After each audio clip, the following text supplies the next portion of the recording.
श्री गोविंद भक्ति चैनल को देखने के लिए परम पूज्य श्री महाराज जी के YouTube चैनल को सब्सक्राइब करें तथा पूज्य महाराज श्री जी की कथाओं को सर्वप्रथम देखने के लिए बेल आइकन दबाना ना भूलें। में एक समय शाम को फलहार करें। यदि जठराग्नि तेज है, भूख लगती है, अब घर में बहुत से रिश्तेदार आए हैं तो सबके लिए सब अच्छे माल बन रहे हैं, गुलाब जामुन, बालूशाही और गोवर्धन पूजा पे कड़ी चावल बाजरा, पकौड़ी समोसे चटनी। तो बोले अब हमको फलहार करना है, फिर भी मन जा रहा है तो बोले भूख लग रही हो तो 2 बार फलहार कर लें। फिर भी यदि भूख लग रही हो तो एक टाइम भोजन कर लें शाम को। मेघ भुगते न बापुना। तो बोले ऐसा क्यों? तो बोले फिर भी यदि मन ना माने तो बोले 3 टाइम खूब पेट भर के भोजन करो और खूब कथा सुनो। तो बोले ये बात पहले ही कह देते, एक बार फलहार करो फिर भोजन न मत करो। तो ये क्यों लिखा? बोले वो इसलिए लिखा कि कथा श्रवण करने में किसी प्रकार की बाधा ना आवे, विघ्न ना आवे, और इसलिए फलहार करने से आलस नहीं आता, शरीर बिल्कुल स्वस्थ रहता है, एक्टिव रहता है और एनर्जी, फुल एनर्जी रहती है। इसलिए फलहार करने से आलस नहीं आता है, नींद नहीं आती, तो कथा सुनने में विघ्न नहीं होगा।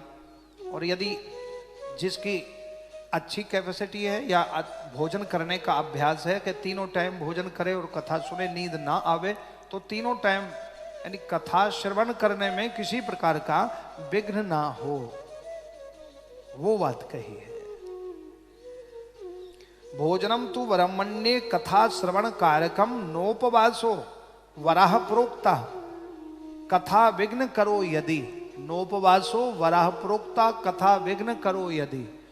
श्री सूत जी कह रहे हैं कि भगवान की कथा में विघ्न आवे तो ऐसा भोजन मत करो। बोले सात्विक भोजन करो और कम खाना, गम खाना और वैकुंठ को जाना।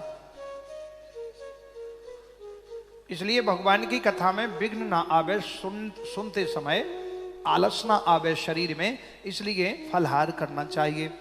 और यदि अभ्यास ठीक है कि खूब पेट भर के भोजन करके और बढ़िया तरीके से बैठ के कथा सुने, नींद ना आवे, तो 3 टाइम लिखा है कि भोजनम तु ब्रह्मण्ये कथा श्रवण कारकम नोपवासो वराह प्रोक्ता। कोई उपवास मत करें और 3 समय भोजन करें और कथा सुने तो भी पूरा फल प्राप्त होगा। बोलो वृंदावन।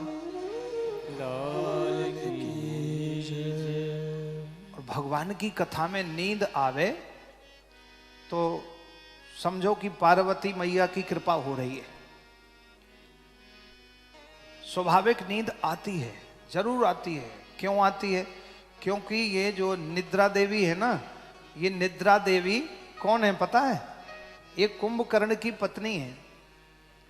तो श्री रामचंद्र जी ने जब कुंभकर्ण को मारा तो निद्रा देवी खड़ी हो गई, हे राम, अब मैं बदला लूंगी अपने पति का, मैं छोड़ूंगी नहीं। राम जी ने कहा, देवी मैं स्त्रियों पर हाथ नहीं उठाता, तुम दूर हट जाओ। बोले अब मैं हमेशा बदला लेती रहूंगी। क्या बदला लोगी? बोले जहां तुम्हारी कथा होगी तुम्हारे भक्तों की आंखों में बैठूंगी। तो राम जी ने वरदान दिया, बोले हे निद्रा देवी, मैं भी तुमको वरदान देता हूं कि जहां मेरे भक्त मेरी कथा सुन रहे होंगे और यदि उन्होंने मेरे नाम की जयकारा लगा दी या मेरे किसी भक्त के नाम की या हनुमान जी के नाम की, तो तुम्हारा वहां दर्शन भी नहीं होगा। बोलो हनुमान जी महाराज की जय। अब देखो सबकी आंखें खुली, कोई नहीं सो रहा। वैसे यहां तो सब अटेंशन में बैठे, सावधानी में बैठे हैं, कोई दिक्कत नहीं है।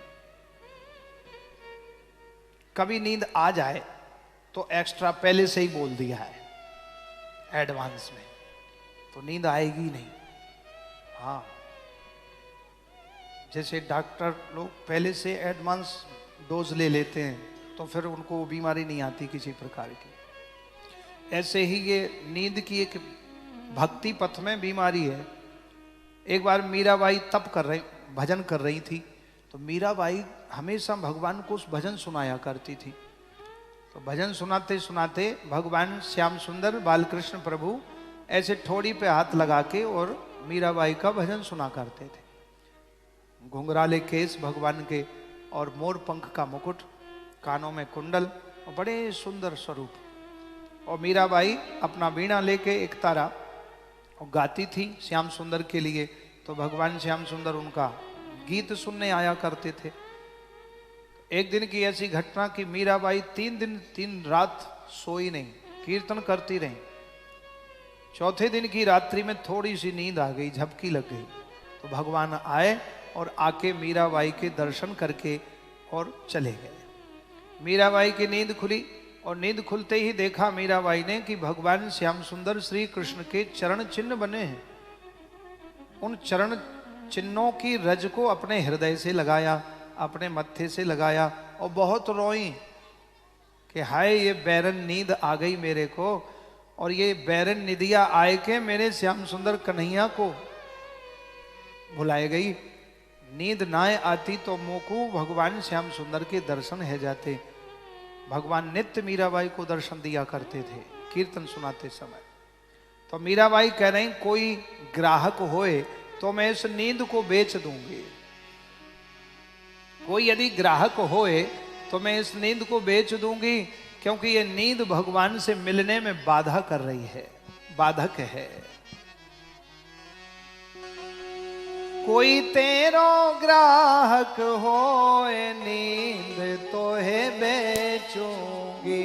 कोई तेरो ग्राहक होए नींद तो है बेचूंगी। कोई तेरो ग्राहक होए नींद तो है बेचूंगी। कोई तेरो ग्राहक होए नींद तो है बेचूंगी। हाँ हाँ रे नींद तो है बेचूंगी। हमारे नींद तो है बेचूंगी।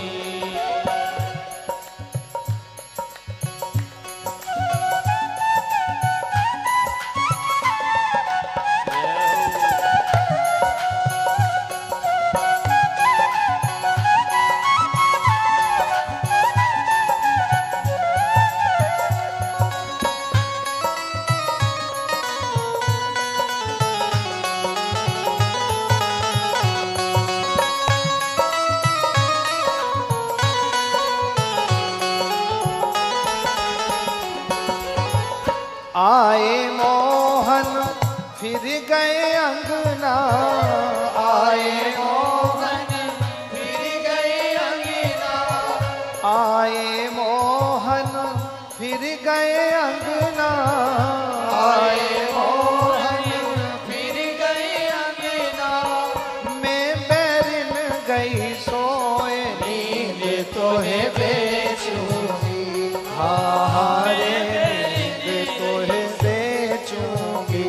हारे नींद तो है बेचूंगी। कोई तेरो ग्राहक होए नींद तो है बेचूंगी। कोई तेरो ग्राहक होए नींद तो है बेचूंगी। राधे राधे।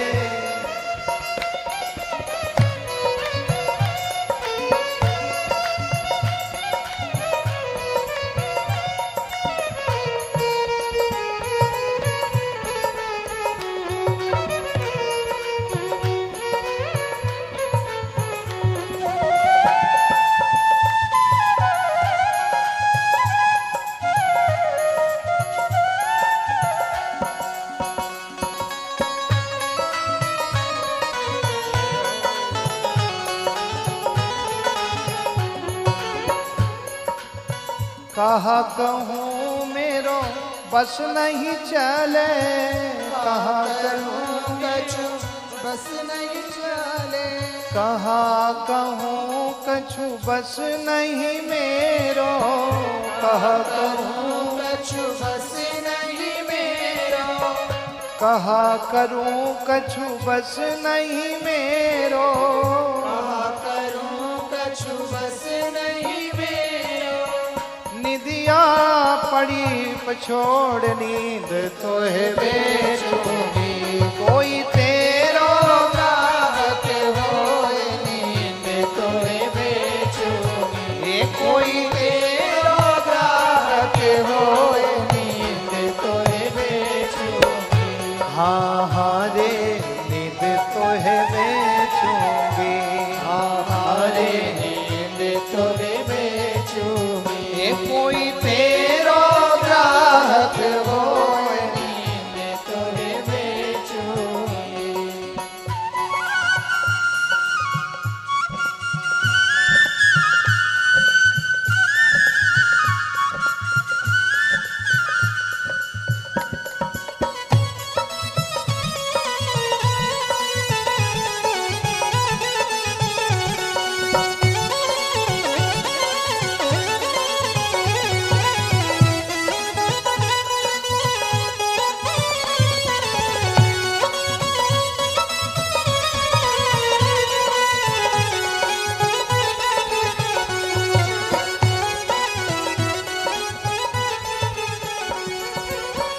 मीरा के प्रभु गिरधर नागर, मीरा के प्रभु गिरधर नागर।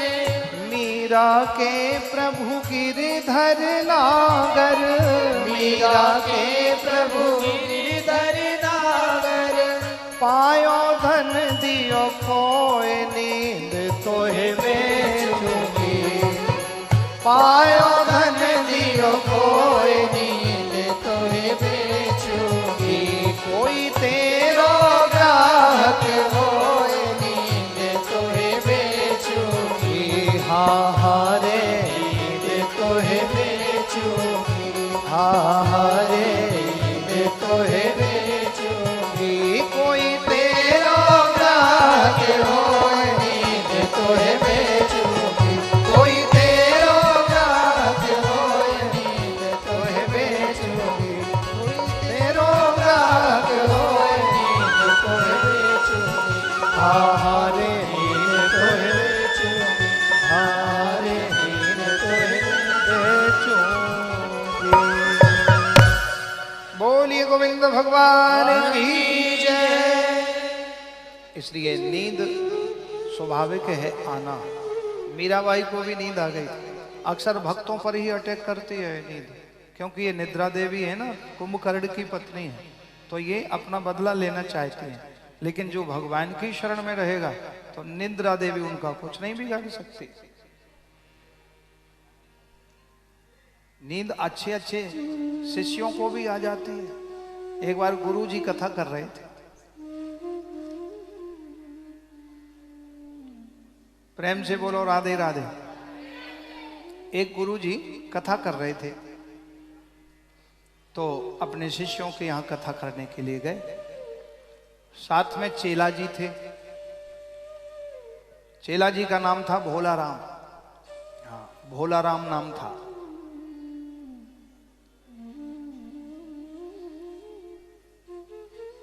तो भोला राम अच्छे हट्टे कट्टे थे, क्योंकि गुरुजी की सेवा में खूब सेवा होती थी और भोजन की कोई कमी नहीं थी, खूब प्रसाद आता था। तो गुरुजी कथा करने गए तो 2 दिन तक कथा खूब बढ़िया कथा तो हो ही रही थी। तो कोई गुरुजी को बढ़िया जो है रबड़ी ला रहा है, कोई रसमलाई ला रहा है, कोई दूध पकौड़ी ला रहा है, कोई चंद्रकला ला रहा है, कोई बालूशाही, कोई कड़ी चावल, कोई जो है केसर का दूध, कोई मालपुआ, कोई राजभोग, कोई खीर मोहन। गुरुजी के यहाँ ढेर लगा। तो गुरुजी सबको बांटे। चेला जी से कहें ले लो जो तुम्हें को खाना हो। तो चेला जी खूब पावे। अब गुरुजी प्रसाद पाके और फिर कथा से पहले आधा घंटा थोड़ा विश्राम होता था। तो उस दिन क्या हुआ, गर्मी का समय था, तो शुद्ध देसी गाय का दही आ गया, खूब बढ़िया जो है 5-6 किलो दही। कोई अपने घर का बोले हमारी देसी गाय है महाराज जी, सब लोग लाए। तो गुरुजी ने थोड़ा जो जितना लेते उतना लिया, बाकी भोला राम से कहा भोला राम ले लो तुम भी। तो भोला राम ने क्या किया, पहले तो रोटी, इतनी रोटी, क्योंकि अच्छे हट्टे कट्टे थे, तो 10, 15, 20 रोटी और ऊपर से 2, 2.5, 3 किलो दही बूरे के साथ, बिल्कुल तर हो गए भोला राम। अब आधा घंटा भोला राम ने सेवा एवा करके, और बस कथा का समय 2 बजे से था, सो 2 बजे से कथा शुरू। अब कथा शुरू हो रही थी तो अब गुरुजी व्यासपीठ पर बैठे कथा कर रहे थे। अब जो शिष्य थे वो श्रोताओं के साथ बैठे सामने। आधा घंटे कथा चली और भोला राम को नींद आना, क्योंकि रोटी और दही उस दिन खाए, दही में नींद बहुत आती है। किसी को नींद नहीं आती हो तो छाछ पियो, लेकिन अभी नहीं, ठंडी है, सर्दी लग जाएगी, गर्मियों की बात।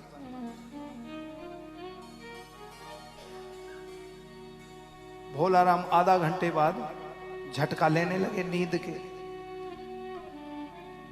गुरुजी ने सोचा हमारा ही चेला सो रहा है तो श्रोता क्या कहेंगे, देखो गुरुजी के ही शिष्य सो रहे हैं। तो गुरुजी ने बात संभाली और जयकारा लगाई तो थोड़े से सावधान भय। पहली बार थोड़ी देर में, आधा 20 मिनट बाद फिर नींद आ गई। तो बोले गुरुजी, बोले भोला राम जग रहे? सो संभल गए, बोले जी गुरुजी। ठीक, आधा घंटे बाद फिर नींद, 15 मिनट में ही नींद फिर आ गई।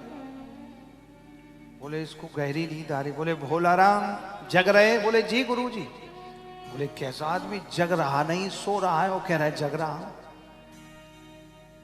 20 मिनट बाद फिर नींद आ गई। गुरुजी ने अब के शब्दों को बदल दिया, पता लगाएं देखें जग रहा है कि सो रहा है। गुरुजी ने कहा भोला राम मर गए? बोले जी गुरुजी।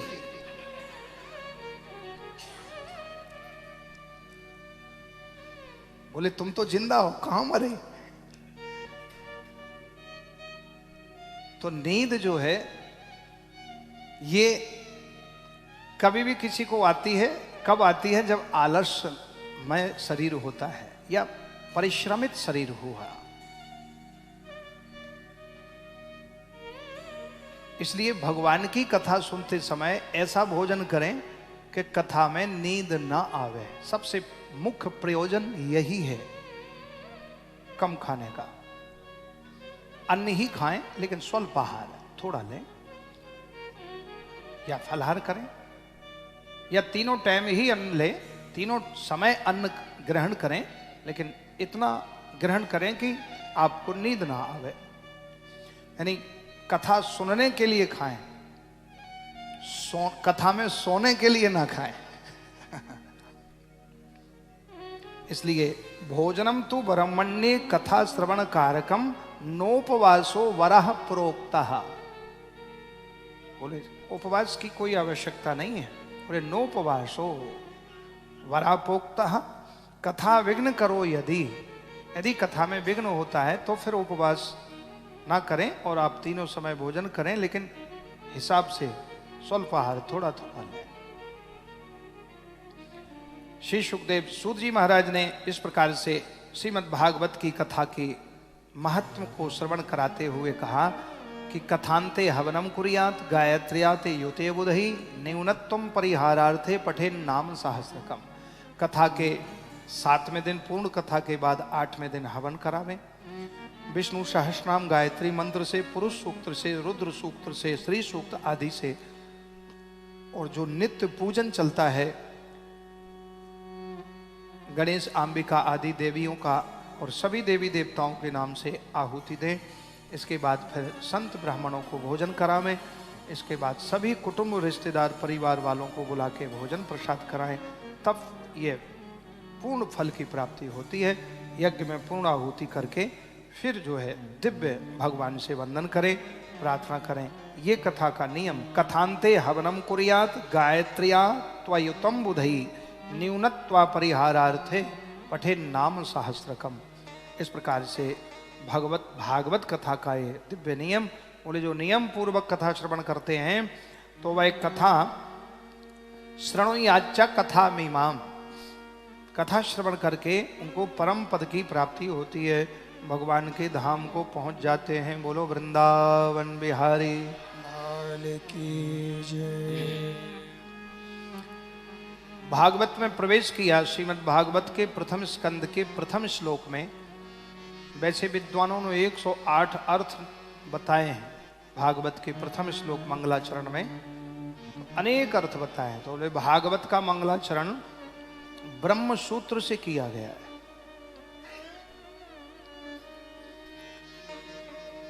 ब्रह्म सूत्र का पहला मंत्र है अथातो ब्रह्म जिज्ञासा, और द्वितीय मंत्र है जन्माद्यस्य यतः। तो श्रीमद् भागवत का मंगलाचरण जो है ब्रह्म सूत्र से किया गया, क्योंकि ब्रह्म सूत्र क्या है? बोले ब्रह्म में सम्मिलित करने वाला, भगवान ब्रह्म में भगवान में से जोड़ने वाला यह ब्रह्म सूत्र है, सर्वश्रेष्ठ है। इसलिए ब्रह्म सूत्र से भागवत का मंगल। आदितरतश्चार्थे स्वभिज्ञा स्वराट, तेने ब्रह्म हृदय आदि कवये, मुह्यन्ति यूरयः, धाम्ना स्वेन सदा निरस्तकुहकम्, सत्यं परं धीमहि, सत्यं परं धीमहि। श्रीमद् भागवत के प्रथम श्लोक में भगवान की महिमा का वर्णन किया है। भगवान कैसे हैं, उनकी लीला कैसी है, उनका स्वभाव कैसा है, और वो क्या करते हैं। जन्माद्यस्य यतोन्मयादितरतश्चार्थे स्वभिज्ञा स्वराट, जिन भगवान का जन्म कंस के वसुदेव जी के घर में हुआ है, जन्माद्यस्य यतः, जन्म आदि यस्य यतः, अनुपश्चात आयात अगच्छत तत्र गोकुले, जिन भगवान ने जन्म से ही माता देवकी वसुदेव जी को चतुर्भुज रूप का दर्शन करा करके और कहा कि हमको गोकुल ले जाओ, वहां से कन्या को ले आना, आदि आदि लीलाएं भगवान ने जन्म से ही की। जन्माद्यस्य, जन्म आदि, आदि शब्द लगा है। जिन भगवान ने जन्म से ही अपनी अनेक लीलाएं करना प्रारंभ कर दिया। किसी ने कहा कि भगवान का जन्म वसुदेव जी के घर में थोड़ी हुआ, भगवान तो कंस के जेल में जन्म लिए। बात भी सही है, कंस के जेल में भगवान प्रकट हुए, और गाते भी हैं सब ब्रजवासी, जेल में भगवान पैदा है गए, पहरे वारे नींद में सब सो। तो न्याय ने एक निर्णय किया है, जज किया। क्या? बोले वसुदेव जी का घर जो है, श्री कृष्ण का जन्म वसुदेव जी के घर में ही हुआ है। कैसे हुआ? तो बोले घर को घर नहीं कहते हैं, बोले गृहिणी जहां है उसको घर कहते हैं। यदि घर खूब 3 मंजिल बना, 2 मंजिल बना, बिला बनाया, और उसमें गृहिणी ना हो, अकेला ही आदमी रहे, तो वो घर थोड़ी होगा। गृहिणी के साथ है तभी घर कहलाता है। तो बोले ना ग्रहम गृह मित्या हो, गृहिणी गृहम उच्यते इति न्याय ना, ये न्याय ने सिद्ध कर दिया है कि घर को घर नहीं कहते, गृहिणी साथ में हो उसको घर कहते हैं। तो बोले वसुदेव पत्न्याम देवक्याम अस्य श्री कृष्णस्य जन्मादि भवति, वसुदेव जी की जो पत्नी देवकी हैं, जिनके गर्भ से भगवान श्री कृष्ण का जन्म हुआ, और वो दोनों ही कंस के कारागृह में हैं। तो बोले वसुदेव जी के घर में ही जन्म हुआ है। आदि आदि लीलाएं भगवान ने करना प्रारंभ कर दिया। चार्थे स्वभिज्ञा स्वराट, स्वभिज्ञ कंस वंचनादिषु अभिज्ञा निपुणा, कंस आदि दैत्य दानवों को मूर्ख बनाने में जो भगवान बड़े कुशल हैं, बड़े चतुर हैं। स्वराट, स्वराट का मतलब है स्वेसु गोपेशु राजते, जो बाल सखाओं के, बाल ग्वालों के बीच में बैठ के सुशोभित हो रहे हैं, ऐसे भगवान श्री कृष्ण हैं। आगे कथा आएगी। कल कृष्ण जन्म होगा तो परसों जो है बाल लीलाओं में भगवान श्री कृष्ण बाल सखाओं के साथ जब बछड़े चराने के लिए यमुना जी के तट पर जाते हैं तो मध्याह्न काल का समय है। सभी ग्वाल बाल अपना अपना छीका लेके आते हैं भोजन। कन्हैया बोले श्री दामा आज तो मैं भोजन भूल गया हो। तो श्री दामा बोले हो कन्हैया तू तो मेरो भोजन करियो, मेरी मैया ने बड़ी कचौड़ी पकौड़ी सब रखे हैं। मदमंगल बोला मेरो भोजन करियो, तन सुखा मन सो सब लड़ने लगे। बोले भैया तुम लड़ो मत को, हम सबन को भोजन करेंगे। बछड़े चरते चरते यमुना जी के जलपान करके और कदम्ब की डाल के पेड़ के नीचे बैठ गए और कन्हैया बैठे और सब ग्वाल बाल चारों तरफ घेर के बैठ गए। अपना अपना भोजन सभी ने खोला। अब श्रीदामा की तरफ कन्हैया का मुख है तो बाकी जो पीछे बैठे उनकी तरफ पीठ है। अब सबरे ग्वाल बाल कहें कन्हैया मुंह माऊ मुंह कर, मेरी तरफ अपना मोड़ो कर। कन्हैया इधर घूमे। श्रीदामा बोलो कन्हैया वाह, पहले तूने मोते कही भोजन की, मेरी तरफ घूम।